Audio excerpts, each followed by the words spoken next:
ભરૂચ જિલ્લા કોંગ્રેસ દ્વારા ભાવનગર લઠ્ઠાકાંડના મુદ્દે વિરોધ પ્રદર્શનનું આયોજન કરવામાં આવ્યું હતું, જેમાં ભાજપ સરકાર પર પ્રહાર કરાયા. ભાવનગર લઠ્ઠાકાંડના મુદ્દે ભરૂચમાં કોંગ્રેસ દ્વારા ઉગ્ર વિરોધ પ્રદર્શન યોજવામાં આવ્યું. કોંગ્રેસના આગેવાનો અને કાર્યકરોએ રેલવે સ્ટેશન બહાર પોસ્ટરો સાથે એકત્રિત થઈને ભાજપ સરકાર વિરુદ્ધ ભારે સૂત્રોચ્ચાર કરી વિરોધ નોંધાવ્યો હતો.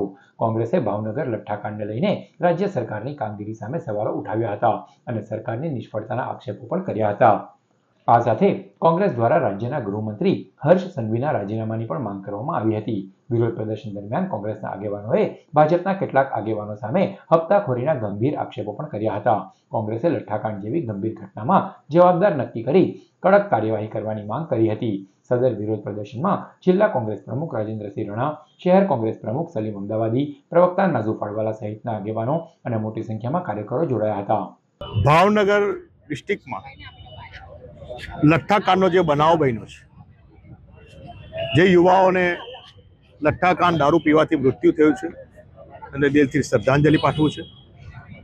ભારતીય જનતા પાર્ટીની સરકાર, હપ્તાખોર સરકાર, બુટલેગરો પાસેથી જે દારૂનો વેપલો કરે છે, એમની પાસેથી ધન સંગ્રહ કરી, પૈસા લઈ, ચૂંટણી ફંડ લઈ અને ખુલ્લેઆમ દારૂની છૂટ આપે છે.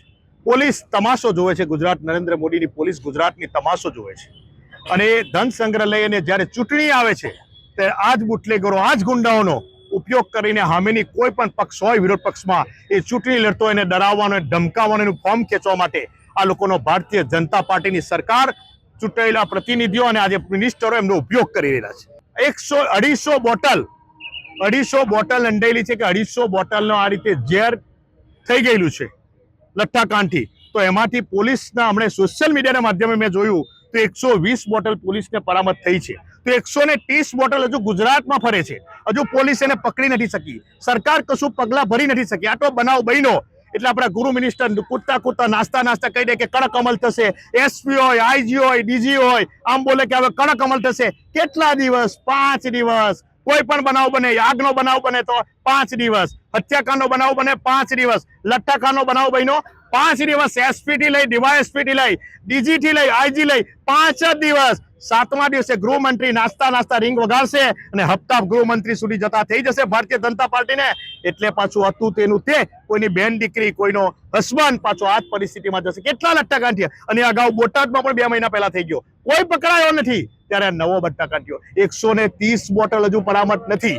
ત્યારે ગુજરાતના લોકોને ચેતવવા માંગુ છું, કઈ દિશામાં 130 બોટલ હશે? આ પોલીસે કીધેલી વાત છે. ત્યારે 130 બોટલ પીશે તેનું શું થશે?